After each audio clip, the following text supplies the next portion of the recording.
This is Ben Cohen, the ice cream guy, and you're listening to my hero, Ralph Nader, the Ralph Nader Radio Hour. Stand up, you've been sailing way too long. Welcome to the Ralph Nader Radio Hour. My name is Hannah Feldman, along with my co-host, David Feldman. Hello, David. Hello, Hannah. And his usual co-host, Steve Scrovan, who's taken the bench, riding the bench today. So I'm filling in. Hello, Steve. It's very good to put you in, Coach. Thank you, Hannah. This is going to be a historical can-do program, as you will see, listeners, with a very prominent pollster.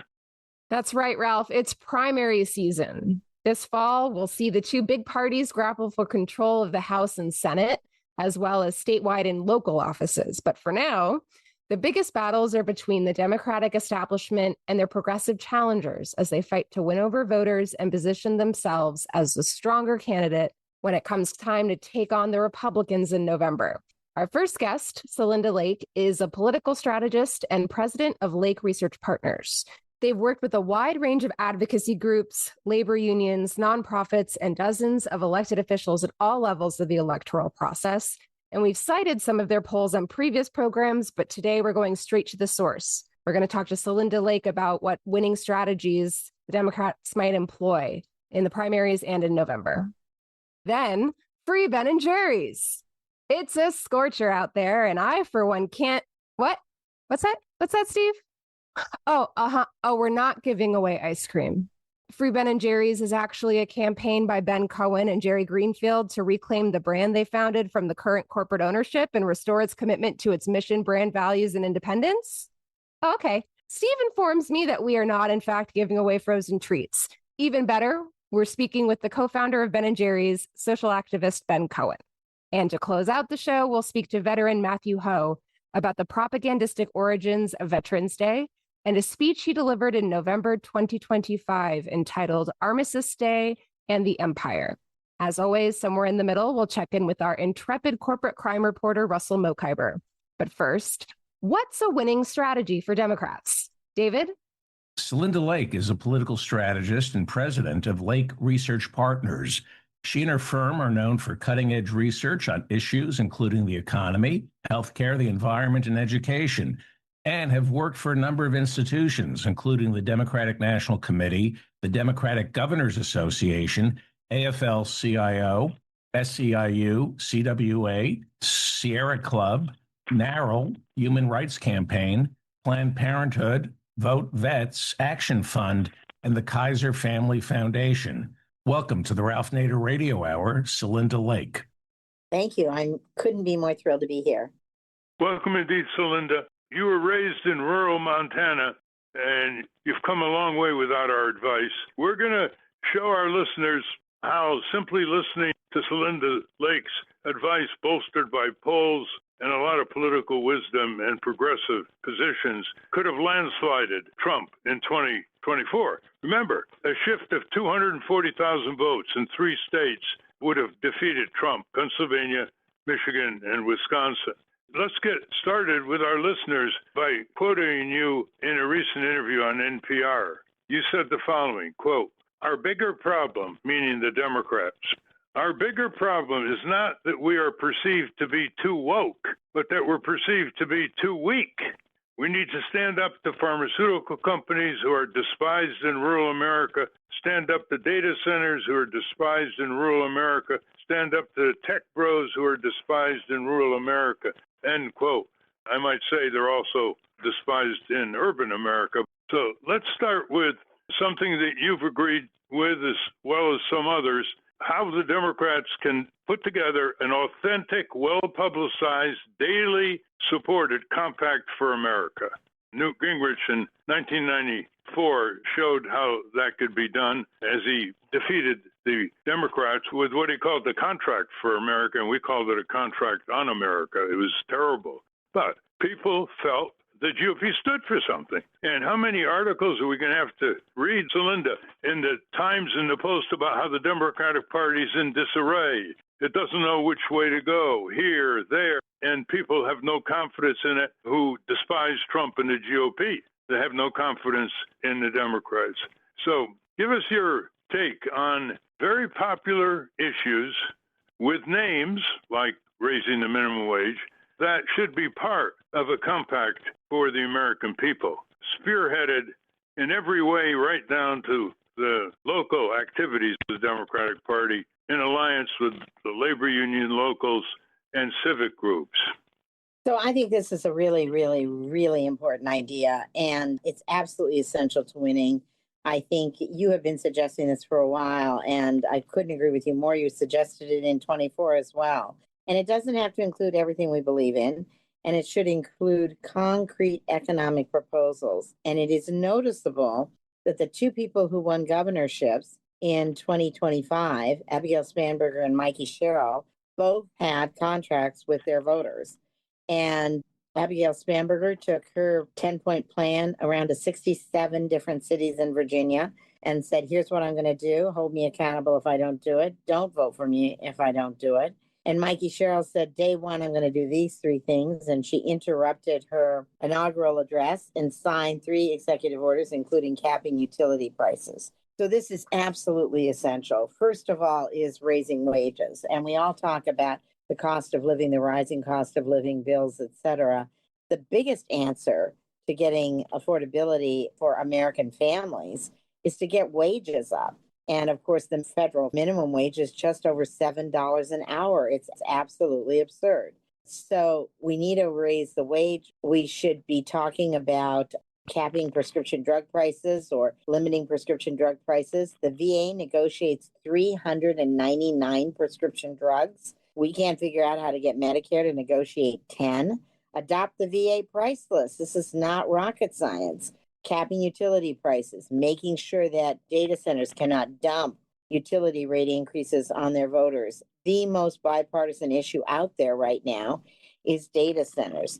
So they're equal pay for men and women, still an issue for people. Women still paid less, even though their families are relying on those 2 incomes because nobody can make it on 1 income anymore unless you're Musk. So there are a lot of proposals out there. Medicare for all testing off the charts. Healthcare been taken away from record numbers of voters. And we often say things like voters lose their healthcare. People don't misplace their healthcare. They misplace their keys. They get their healthcare taken away from them. And that's what's happened here. So Democrats need to lay out 10 concrete proposals and run on them. We have the critique of what's going on. We understand what's happening to real people's lives. The third leg of the stool is offering our alternative, and a concrete alternative that people can pass on to their friends and family, that people can hold us accountable for. And the last of the 10 proposals on the contract needs to be something about campaign finance reform. We have to get corporate money out of politics, or our system will continue to be rigged against us and rotting from the middle. And I think that's a good part of the reason why Jeffries and Schumer are standing on the sidelines and not coming forward with a compact for the American people, as they see it as impairing all the floods of commercial PAC money that they hope to be pouring into the Democratic Party. The trouble with the Democratic Party leadership, Celinda, is they want to win elections on their own terms, which means you don't fight Wall Street, you don't take on the big PACs, you don't push for campaign finance reform, as you showed just now should be done. And they want to appeal to the voter by saying they're not Trump, they're not dictator Trump, they're not vicious, cruel, greedy, corrupt Trump. Well, that's okay. I mean, that's going to get you some votes. But people want to ask, whose side are you on? What are you doing for us? How do you care for us? And they're not receiving coordinated and organized answers from the Democratic leadership, just from candidates around the country, but not from the National Democratic Party. Now, here's an example, just to illustrate and extend what you just said, Celinda. 25 million workers would benefit from pushing the minimum wage up to $15, the federal minimum wage. 60 million elderly people would benefit from John Larson's bill, H.R. 4583, which would raise the Social Security taxes above the 180,000 income level today on the rich, and use that money to increase benefits for Social Security recipients that have been frozen since 1971. Think of all the CEO salaries. Are they frozen since 1971, etc.? That's 60 million people who would get increased Social Security benefits paid by a more progressive Social Security tax on the wealthy in the country. 200 Democrats in 2022 voted for that bill by John Larson. But unfortunately, Nancy Pelosi didn't want it on the floor because she was concerned with the Blue Dog Democrats who were balking. Well, this is a tremendous winning issue if you want to win elections. Another one is corporate crime, ripping off consumer savings and dollars constantly, irritating people constantly, whether it's the credit card companies, insurance companies denying benefits, the banks, just all over. The people are forced to sign these fine print contracts and enter into consumer servitude. They can't bargain anymore. That's a big issue. Taxing the undertaxed super rich, that along with cracking down on corporate crooks comes in at over 85% in the polls. That's a lot of conservative people. So a compact for the American people would get left-right votes, not just Democratic families, but Republican families who want the same thing: fair play, honesty, good public services, and above all, this is a winner: child care and an authentic child tax credit. That alone will get far more women out to vote. The mothers who have to engage in constant back and forth from work and very exorbitant child care. Western Europe, Canada, they've had this for years. What's our excuse? That's another winner. That's another part of the compact for the American people. Celinda, how do we get the leadership to champion this or step aside for some energetic leaders? They can't just win the election in November. They have to win it convincingly, so they don't have to worry about blue dog senators and blue dog House of Representatives members holding a sword of Damocles over the leadership. How do we get this leadership? We tried to visit the Democratic National Committee and send our petition. The building's like a mausoleum. You couldn't even get anybody to come to the front door to receive the petition. And the only activity was the side doors where members of the Democratic Party sneak in and sit in their cubicles to dial for commercial dollars. Well, I think you're absolutely right. And if I can just make two minor amendments to your contract and then answer your question, Americans aren't even at $15 an hour anymore. They're at $25 an hour. You can't keep up today on $15 an hour, and you're going bankrupt in 2 days on $7 an hour. It's outrageous. And then childcare, and I'm so glad you mentioned it, and thank you for always being a champion of it. We need help with elder care too. We're the sandwich generation now, where people are responsible for kids and these kids coming back home, and they're responsible for aging parents and aging relatives. The caregiving economy has absolutely collapsed, and people have incredible financial and time responsibilities now caring for family members of all ages. I don't think that Washington is going to lead on the contract for America. I think the individual candidates have to be the one to lead. And I hope as a product of this radio program, I would love you to issue a contract with America. And I think every one of our listeners should take this to candidates. The candidates will adopt it out there. The change won't come from Washington. It's got to come from outside Washington. And when candidates run on these issues, as you said, we will win votes and we will get people to turn out to vote. People say that people have no choice and we can just be negative on Trump. No, you can't beat something with nothing. We have to offer something if we're going to get people out of their very busy lives to go vote for us. Yeah, child care, paid family leave, like in Western Europe, and an authentic child tax credit benefits 61 million children in this country. It'll cut child poverty in half, and that's a lot of conservative family children, not just liberal family children. That's right. Which the Democrats don't seem to understand. So how do we get to the local candidates? You can't go through the Democratic National Committee or the DCCC and their counterpart in the House and Senate. They're all dialing for dollars with strings attached, unfortunately. How do we get to the candidates? One by one?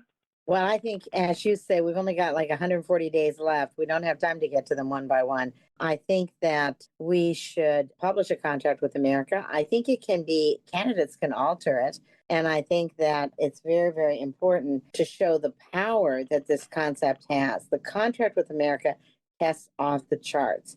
People love the idea, and it doesn't have to be everything we stand for. Just 10 proposals that every candidate's going to commit to, and that we're going to take to the floor of the Congress day one when we're elected, to our state legislatures day one when we're elected, to our governor's mansions, to our AG's offices, and create a real movement here, not just another set of campaigns with $300 million in television ads with meaningless content. Yeah, well, they couldn't have a better antagonist than Donald Trump. I mean, what other politician in your long career, Celinda, have you heard say, I don't care about Americans' financial situation, or I like inflation? These are his two latest ridiculous statements that are driving the GOP up the wall. So it's all in our hands, people. It is in our hands. The Constitution starts we the people. It doesn't start we the Congress. It doesn't start we the corporation. It's all in our hands. You got to vote, but more important, you got to put a cutting edge on your vote so that when you meet the politicians coming August in their huge recess from Congress to shake your hands and sweet talk you, you can tell them what your vote is demanding. Isn't that a winner, Celinda? Absolutely. And all of these members of Congress are going back between August 9th and August 11th to campaign in their districts. And I think we should run off the contract, and we should hand it to every candidate we can find. And we should demand, are you taking corporate dollars? Because if you're taking corporate dollars, you're not going to follow through on this contract. Demand that our candidates do not take corporate contributions and have them sign the contract or publish their own contract. Again, let's commit to 10 things that can make a difference in real people's lives that we can pass in the first 3 months of Congress. And let's filibuster, or let's sit in until they happen. And let's not vote for anybody who won't commit to signing a contract with the American people to make these changes happen. The Congressional Progressive Caucus has issued such a contract. You're issuing a contract. Several candidates have their own contract. And it doesn't really matter. The basics are all the same. It doesn't make any sense where we're at right now. It doesn't make any sense that in Social Security taxes, there's a special loophole for the wealthy, that they're not taxed all the way up. The rest of us are taxed all the way up, but wealthy people don't have to pay their Social Security taxes all the way up. That makes no sense. And nobody real even knows that loophole exists. So I think we need to get this out. I think it needs to be a relentless drumbeat. I think we will increase turnout, and I think we will gain votes. And we have to win big. The stakes are very high. We have to win the House and the Senate, and we can't just limp along and win it by a few seats. We need to win by big margins and with lots of seats. So we have a mandate to stop what's going on. That's the key word, the mandate. The election not only has to be won handily, has to be won with a mandate which comprises the contract for the American people. The Democratic Party dug its own pit here when they years ago wrote off half the country and created the red state, blue state phenomena.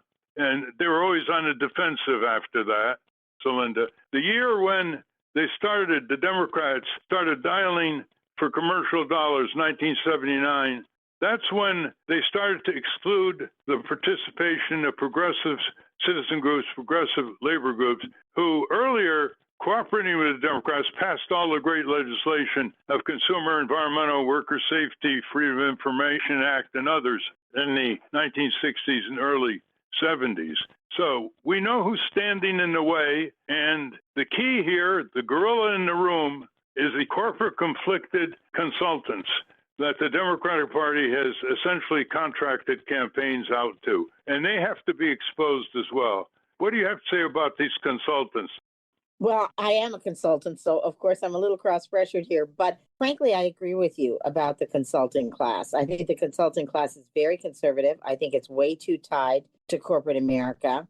We're the only Democratic firm that doesn't work for pharma. We work against pharma in terms of pollsters. And I could go on. We work against data centers. We work against big utilities. We work against the military industrial complex. the consulting class is really way, way, way too dependent on corporate contributions. And until we get corporate money out of politics, we are not going to get the consulting class out of politics. But individual candidates, what's really exciting right now is there are so many candidates who know who they are. Our candidates don't take their positions from polling data. You don't tell AOC what to believe from polling data, or Abdul Al-Sayed, or any number of other candidates. These candidates know what they stand for. They know who they're fighting for, and that's who we got to go vote for. What do you think of taking these, say, 10 issues, Celinda, on the contract for the American people and embodying them in actual legislative bills so that you campaign around the country and you say, we're for a higher federal minimum wage, and here's the bill. We introduced it. This is not just rhetoric. We're not just sweet talking you. Here is the bill, and you can get a copy of it on X website and spread it around. So the contract for America is in these bills. What do you think of that approach? I really like it, but I also think one of the things that I love about your show, and one of the things I love about when you talk, you make things very simple. Let's not make it a 25-page bill to raise a minimum wage. Let's make it a one-line bill. The minimum wage is going up from $7 and whatever it is, 25 cents to $25 an hour, period. That's it. It's not complicated. We're going to extend Social Security tax all the way up on your income. We're not going to stop at whatever it stops at now, which is one of the greatest loopholes that people don't even know about. These are one-sentence bills. They don't have to be complicated. And that allows people to take them to office holders and say, no fine print, sign the bill, sign the contract. You know, you're known as an expert on electing women candidates and on framing issues to women voters. Tell us about that. Well, we have a record number of women running for office right now, and many of these women are really running strong on these issues of wages, cost of living, caregiving, and they really talk about the way that real lived experience happens for families. We also know that in terms of women voters, the key for Democrats and progressives to win is to win women by more than they lose men. Right now, women are roaring out, but the question is, are women going to turn out? And are we going to get the Republican women who are dissatisfied with what's going on? There are Republican women who need help with elder care, Republican women who need help with child care, Republican women who think it's wrong that women are still being paid less than men for the same work, and women who rely more on Social Security than men do, who think it's ridiculous that the solvency of Social Security is being challenged because the wealthy yet again are not paying their fair share. And who even knew that that loophole existed, because nobody real makes that kind of money. So I think it's up to the women as candidates and as voters, and we got to make sure that they turn out to vote. And women like accountability. Women look at the contract. They want a commitment from their candidates, and they want follow through. You know, we tried over 2 years ago to make Labor Day really Labor Day and build momentum in the succeeding 8 weeks to the election. And we got the head of the AFL-CIO, Liz Schuler, to be enthusiastically supporting a project where it would be a compact for American workers, and it would devolve down to events on Labor Day, not sales, events on Labor Day by union locals in collaboration with supportive citizen groups and candidates running for office. Perfect. And we've had it all ready to go, and here's something you may or may not know. The AFL-CIO passes these things past the Democratic National Committee, and the DNC nixed it. They said, no, we can't control what's going on at the local level, who's going to say what, and we don't want to lose control. They're control freaks, of course, and we're going to try it again for this Labor Day to create that momentum to turn out the vote. As you rightfully said, it's not just believing in the contract for America. You got to get out and you got to vote. We don't have universal voting as they have as a duty in Australia. So you got to get out the vote. That's right. What is your polling show on organized labor and AFL-CIO, et cetera? Well, first of all, labor unions are more popular than they've ever been. And people love labor unions. They wish that more people could organize in them. Young people really like labor unions. People think that labor unions provide job security, better wages, better benefits, and that two of the biggest answers to the rising cost of living are more labor unions, more organizing, and higher wages, which of course are tied to labor unions. It is also true, going back to your original point about women, one of the biggest correlates of women getting paid the same as men being a member of a labor union. Labor unions have fought for decades for equal pay for women and equal pay for people of color. So I think it's a great idea, and I never heard of something so ridiculous as the candidates have to sign off on it. That's absurd. So I think that AFL should just take it directly to the candidates. And here's a ticklish question to ask you. There's been nothing like Trump abusing women. He's been accused credibly by 62 women of serious sexual abuse, bordering on rape in some instances. He's been sued, and he lost the case to a woman and is supposed to have to pay millions of dollars in damages. He's made terrible, disparaging remarks about women, even when he's running for office. And he continues to fire women at the top of his government. He supports the Department of Defense Secretary in blocking promotions by women and African Americans. Given his record on women, his disgusting comments, his violent behavior, his degrading record over the years, and with his friend Epstein, how do you explain tens of millions of women voting for Trump? Well, first of all, tens of millions of women voted for Trump because the Democrats didn't offer them an alternative. And he was talking about things like no taxes on tips, no taxes on overtime, which affect the bottom line of a lot of women. And it was the woman waitress who came up with the idea of no taxes on tips, which is actually bad. It's not as good. It's just raising the wages. But when you're desperate, you take the alternative. I think that at this point, people had absorbed a lot of Trump's behavior, and they thought, we know this about him already. We knew him about it in his first election. Nothing we can do about it. We don't want to be married to him. We don't want to have our daughters married to him. And we don't want to have him as our next door neighbor. But that said, people are voting the economy. People are voting their pocketbooks. But I think that once we take back the Congress, and we should make it a bigger issue. And I think some of the unsung heroes and heroines out there are RAGs. RAGs have sued Trump 40 to 50 times, and they are winning those cases. And we need to elect Democratic AGs to hold Trump accountable for his behavior toward women and all kinds of Americans. So it's disappointing that he's not impeached over this. It's disappointing that he can get away with this. And a lot of women don't like it. But right now, the best thing to do is to focus on the elections, win big, get out our vote, win a lot of seats, and then we can hold this guy accountable. A few practical requests, Celinda Lake.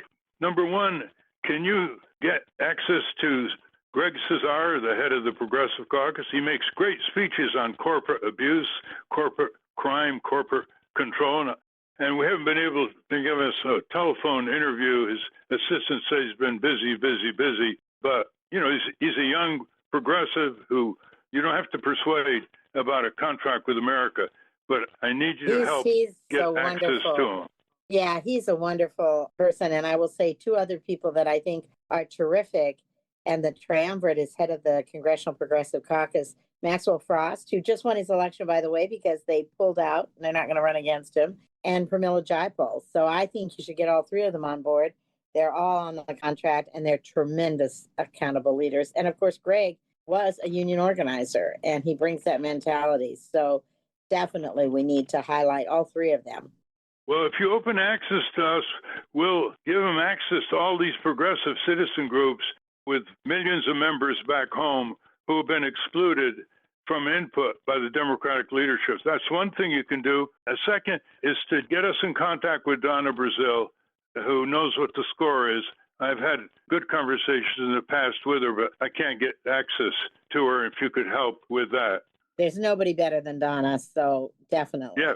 And if you could help getting renewed access to Liz Schuler for the big Labor Day momentum.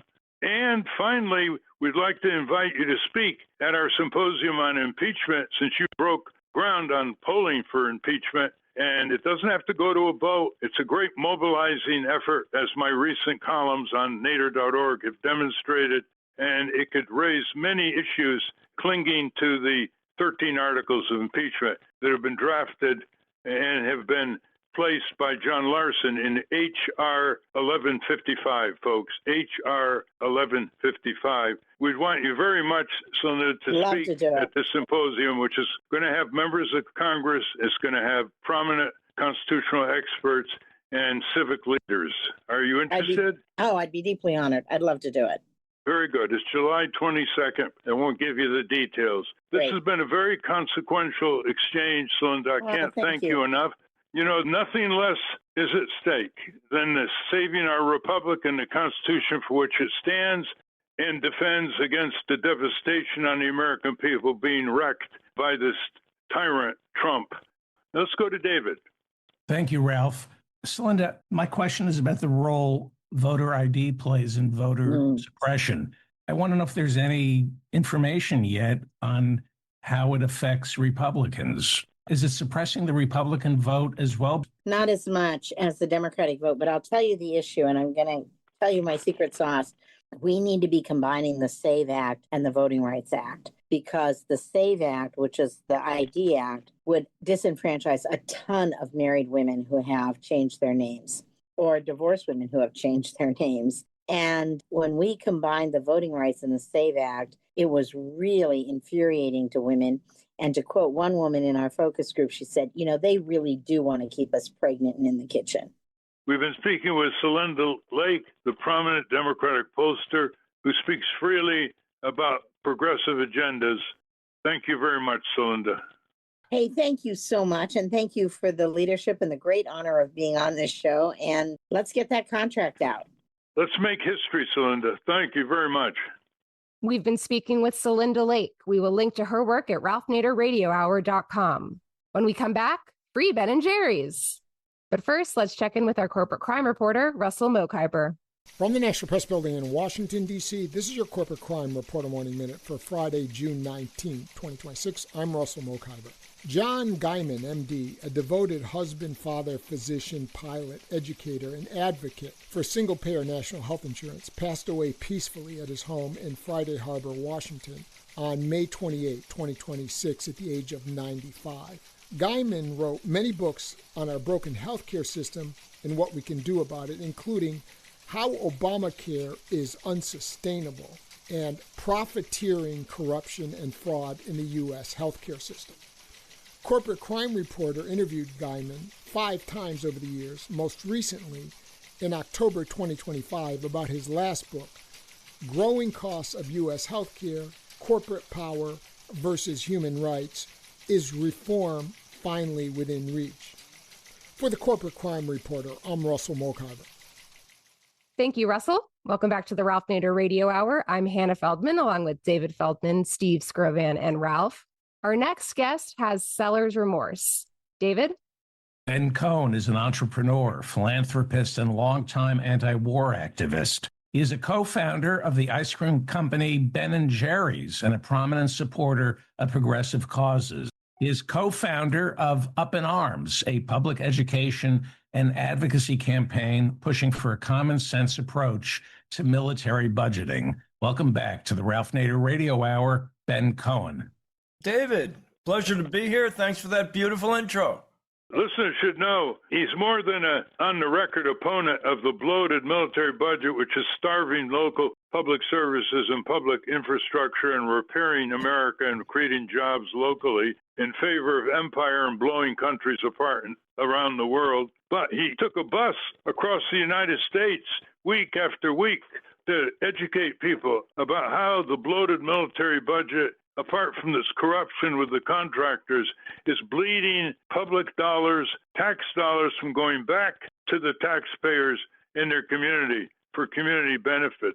So that's just one thing. Ben doesn't just speak out. He demonstrates, he pickets, he's been arrested, he goes around the country by being and doing, as a philosopher once said. He connects being and doing. So we're going to talk today, listeners, about a personal institutional fight that he is engaged in to free Ben & Jerry's company from the grip of a conglomerate and allow it to once again support social justice movements and speak out on behalf of Palestinian rights, the rights of downtrodden poor people in this country, the suppression of freedom of speech, and many other projects, including opposing ICE, the stormtroopers of Trump, as they misbehaved in Minneapolis. Ben is on top of all of this.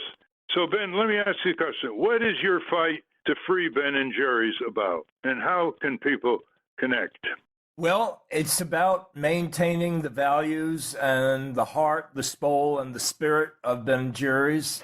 You know, a big part of Ben & Jerry's success, of course, aside from amazingly good ice cream, has been the alignment with our customers on the issue of values, that Ben & Jerry's has been using its platform to advocate for peace and justice, racial justice, economic justice, social justice. And that social mission has worked so well because it is legally under the authority of an independent board of directors that was set up for Ben & Jerry's when Unilever acquired the company. That was against my wishes. But what's happened is that the company recently got owned by the Magnum Corporation, and the Magnum Corporation has disbanded that independent board of directors. I mean, it's kind of a crazy, stupid move because it's under that independent board, which has legal authority over the social mission and the quality of the product and the use of the trademark. It's under that independent board that the company has grown and done so well. But they've gotten rid of the independent board. They fired the CEO that was a 30-year employee who worked himself all the way up from tour guide. And they fired him because he was listening to the independent board of directors. I think what might have happened is that the board of Magnum has become Trumpified. You know, first the board of Unilever became Trumpified. Nelson Peltz, a good friend and supporter of Trump and an activist investor, bought a stake in Unilever and got onto that board of directors. And now one of Nelson Peltz's lieutenants is on the board of the Magnum Corporation. And Magnum has been very specific, saying that Ben & Jerry's cannot criticize, cannot be in opposition to Trump's policies, and they cannot use the word Trump.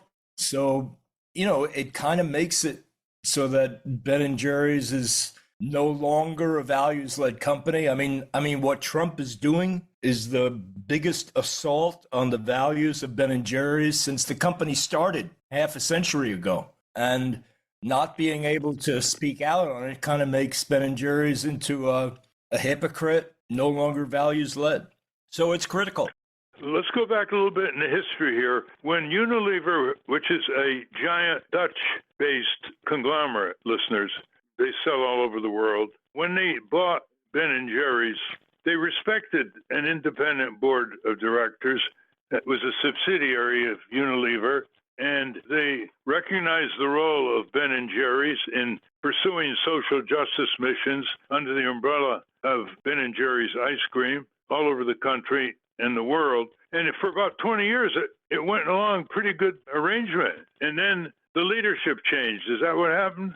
Well, what happened was that after like 2 years of study and visits to the area, the independent board of Ben & Jerry's and Ben & Jerry's management and the board of Unilever all agreed that Ben & Jerry's should pull out of the occupied territories in the West Bank because selling our ice cream there in the settlements went against the values of Ben & Jerry's, and it was kind of working in what the UN is, called an illegal occupation.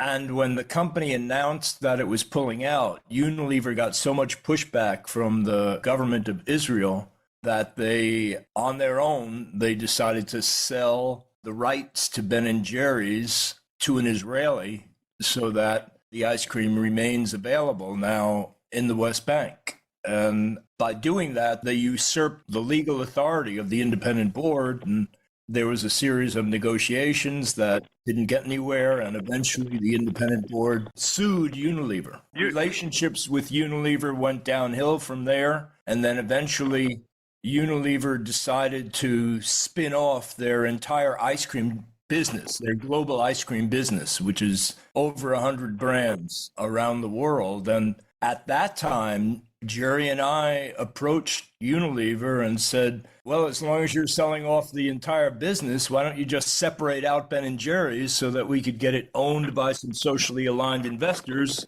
and, solve all these conflicts? And Unilever refused to do that. And so we have the situation that we have today, but there are these investors that are ready and willing to buy the company.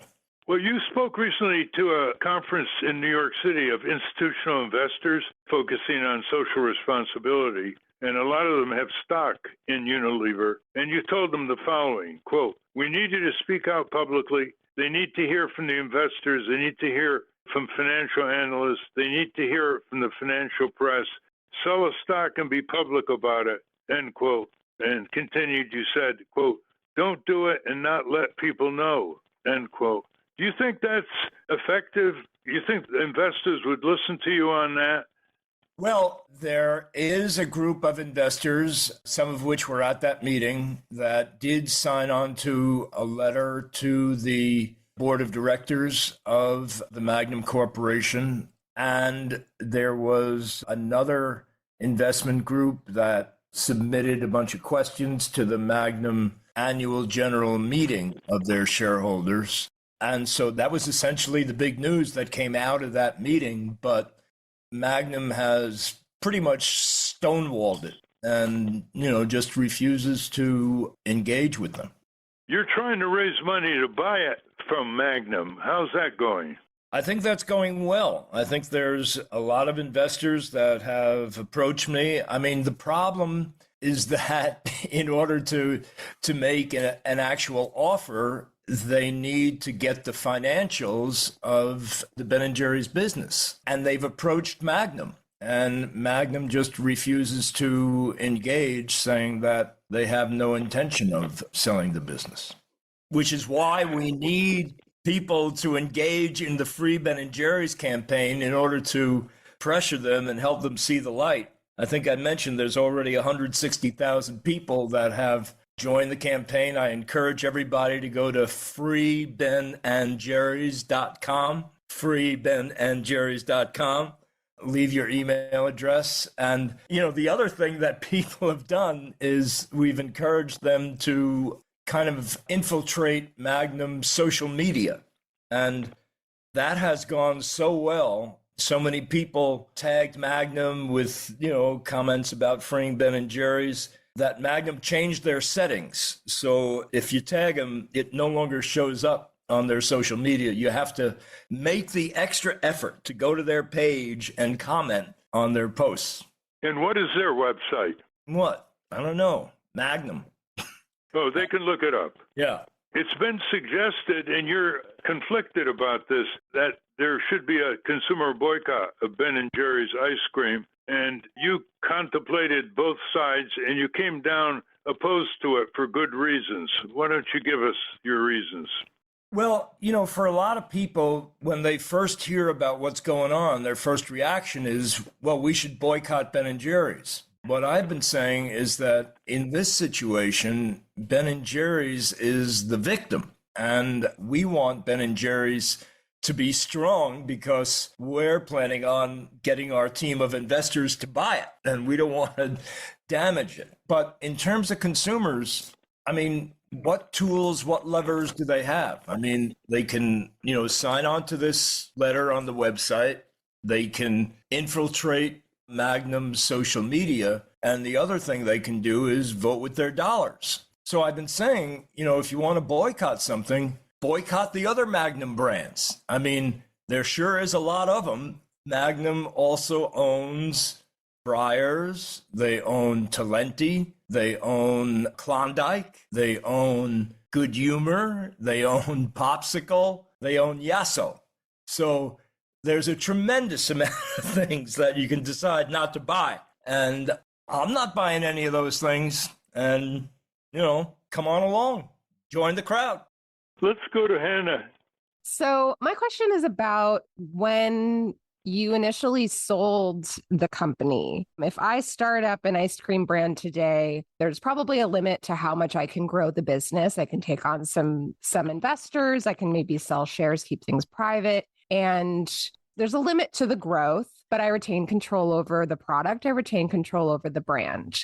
I think a lot of brands fall into this, I'll say, trap where they sell the rights to the brand and then, oh no, the big company that bought my brand is doing bad things with it. If you had to do it over again, would you choose an alternate path? Would you keep things small? So when the company went public nationally, we were aware that there was a possibility that there could be takeover offers. And we worked with a bunch of corporate lawyers and put into the governance structure and the ownership structure of the company so-called poison pills that would make it very difficult to take over the company. Unfortunately, there was the fine print in the poison pill that said that this poison pill could be removed by a majority vote of the board of directors. And then when this situation with Unilever happened, there were lawyers in the room who said, well, being that Unilever is offering so much money for the shares, it's your fiduciary responsibility to undo this poison pill. But when Ben & Jerry's was in the midst of trying to fend off this acquisition, there was some new laws that were passed in Vermont that allowed a consideration of the benefit of the community with regard to a potential sale. And after the sale happened, B corporations started. And, I've talked with the founder of B Corp, and he was saying that one of the inspirations for starting B corporations was what happened to Ben & Jerry's. So B corporations are a different legal structure for corporations, which requires them to take into account the social benefit to the community and legally makes it easier to resist these efforts to have the company taken over. And in addition, there's other new ownership structures that have been devised. There's things that they call perpetual purpose trusts, and the idea is to have part of the company owned by a foundation or an entity whose purpose is the benefit of the community. So I think there's new structures that have been developed that would make it so that Ben & Jerry's would not have been sold to Unilever, and I'd use those. So that's what I think. Good point. More should be elaborated on these kinds of new corporate structures. We've been speaking with the formidable Ben Cohen. Thank you, Ben, for your campaigns and everything you've done. Thank you very much, Ben. Free Ben & Jerry's! Free Ben & Jerry's! Free! We've been speaking with Ben Cohen. We will link to his work at ralphnaderradiohour.com. Stand up, stand up. In 1954, Congress renamed Armistice Day Veterans Day. Does that really matter? David? Matthew Ho is a disabled Marine Corps veteran of the Iraq War and former Afghan War State Department officer. In 2009, after being appointed to the Foreign Service, Ho resigned his post in Afghanistan over the Obama administration's escalation of the Afghan War. He is now an analyst and commentator on foreign and military policy issues as a senior fellow with the Eisenhower Media Network. He serves on the advisory boards of many peace organizations, including Veterans for Peace and World Beyond War, and is an associate member of Veteran Intelligence Professionals for Sanity. Welcome back to the Ralph Nader Radio Hour, Matthew Ho. Thank you for having me join you again. Welcome indeed, Matthew. I was taken by a speech you gave about war and veterans some months ago, so much so that we have reprinted it and make it available to the public. And to our listeners, there's no charge for the print edition of this speech, which you're going to hear being discussed by Matthew. Just send us your address and we'll send you the print copy of the speech free within the next 2 weeks. Matthew, you gave this speech on Veterans Day in Boston, and I've really never read a speech like this. As I said, it caused us to put it in print booklet form. Can you tell our listeners what prompted this speech and what its contents are all about? Well, thank you, Ralph. That's incredibly high praise, and I'm very grateful for you all republishing and printing this essay. The title of the essay, or the title of the speech, is Armistice Day and the Empire, and essentially speaking to the Community Church of Boston on Veterans Day last year. This speech was to get into the mythology of the American Empire, the use of things such as holidays, and the overall propaganda that provides for the foundation of our wars overseas, over a soon-to-be $1.5 trillion defense budget, and militarism that, among other things, is the leading cause for why when we ask our politicians there's not enough money for health care or roads and bridges or education or whatever, we're told because we don't have it. So this speech was really an effort to get into this idea that this holiday, Veterans Day, was once called Armistice Day. And why did they change it? Why did they change it from Armistice Day to Veterans Day? And what are the consequences of that? And so it was a survey of various things affecting the veterans community, but also as well affecting our society as a whole. And tell those who don't know what the Armistice Day stood for. Well, Armistice Day celebrated, if you will, the end of the First World War, the war to end all wars. Veterans in the United Kingdom, in honor of Armistice Day, which was November 11th, 1918. That day, Armistice Day, for those veterans, carried banners that read "Never Again." And this idea of the horror of that war, of the experience of that war, but also, too, for those veterans of the First World War, their understanding of what the wars were for, who they were being fought for, what was the purposes of these wars, right? And so to have experienced that horror and then to come home with the realization that it was for what purposes? It was for these monarchies, it was for these corporations, these war profiteers, right? I mean, so that really motivated this idea of Armistice Day, coupled with this slogan that the veterans carried that said "Never Again." And so the United States recognized Armistice Day as a holiday until after the Second World War. And then in the height of the Cold War, in the early 1950s, this idea of a holiday dedicated to peace, a holiday dedicated to the abrogation of warfare, a holiday that exposed just how false the motives for war are.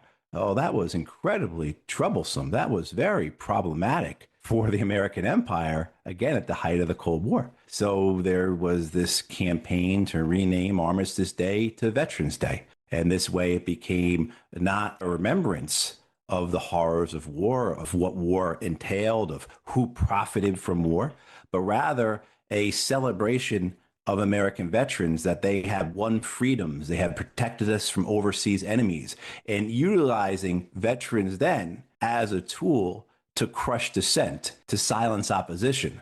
And from, this creation of Veterans Day, you can see the establishment of other things such as flyovers, fighter plane flyovers over NFL games, the great expansion of ROTC, not at colleges, but also in high schools, as well as then too, this ritual obligation Americans carry to always thank service member or veteran for their service. And many other things that go into this mythology. Veterans become deified. Veterans achieve essentially a clerical-like status in the United States. And that is a tool that is used by the American government to stifle dissent. And what kind of reaction did your speech get? It wasn't exactly reported in the New York Times or Washington Post, but did you get reaction from veterans groups? Did you get reaction from peace groups who are more sensitive to these kinds of outspoken statements than, say, the general public would be? Yeah, and certainly not. There is no endorsement by the Washington Post editorial board, that's for sure. But I did get responses far greater than I expected. This was just supposed to be speaking to the congregation there, as well as those who attend their services via Zoom. So a relatively small crowd. But transcript of it published, and that got picked up and was circulated among groups, as you mentioned, Ralph, and found its way to you. And I still have people every now and again, this was more than 6 months ago, and I still have groups asking me about it. So I'm pleased that it resonated with people. I'm pleased that people tell me they learned things from it. And I'm pleased that people see it in their daily lives. I'm not pleased that this is our reality, but I'm grateful I'm able to help explain why our society is structured in such a way. Well, we're going to do our part. We're going to have the Veterans for Peace, which you and I belong to, distribute it to its 100 chapters around the country. And we're going to give it more visibility by offering it to our listeners who can just send in a request. It's in print, request for a copy, or you can ask for up to 5 copies, and we'll send it back to you, postage first class. Thank you very much, Matthew, for coming on and explaining this and describing it. And also, we applaud your constant work week after week after week based on your experiences in Afghanistan and other empire theaters that you have learned so much from as an advocate for peace. Well, thank you very much, Ralph. Your words mean a lot to me. This means a lot to me that you all are reprinting this essay and making it available to people. And just want to thank everyone who's involved with your organization for the work you've done. I've watched you all my life, so it's a real pleasure and honor to be here with you. And again, I'm grateful for you all republishing my essay. Well, we're grateful as well. Thank you. I want to thank our guests again, Celinda Lake, Ben Cohen, and Matthew Ho. For those of you listening on the radio, that's our show. For you podcast listeners, stay tuned for some bonus material we call the Wrap-Up, featuring Francesco DeSantis with In Case You Haven't Heard. A transcript of this program will appear on the Ralph Nader Radio Hour Substack site soon after the episode is posted. Subscribe to us on our Ralph Nader Radio Hour YouTube channel. And for Ralph's weekly column, it's free at nader.org. For more from Russell Mokhiber, it's at corporatecrimereporter.com. The American Museum of Tort Law has gone virtual. You can visit tortmuseum.org to explore the exhibits, take a virtual tour, and learn about iconic tort cases from history. To order your copy of the Capitol Hill Citizen, Democracy Dies in Broad Daylight, it's at capitolhillcitizen.com. And remember, to continue the conversation after each show, you can go to the comment section at ralphnaderradiohour.com and post a comment or question on this week's episode. The producers of the Ralph Nader Radio Hour are Jimmy Lee Wirt, Hannah Feldman, and Matthew Marin. Our executive producer is Alan Minsky. Our theme music, Stand Up, Rise Up, was written and performed by Kemp Harris. Our proofreader is Elizabeth Solomon. Join us next week on the Ralph Nader Radio Hour. Thank you, Ralph. Thank you, everybody. Get engaged. That's the only thing that will save our republic and the Constitution for which it stands. Step up, you ought to step up. Rise up, rise up. I know you ought to rise up and stand up, stand up. You've been saying way I think you should step up. I think that you should step up. Rise up. Don't let the system pull you down. Stand up, stand up. You've been saying way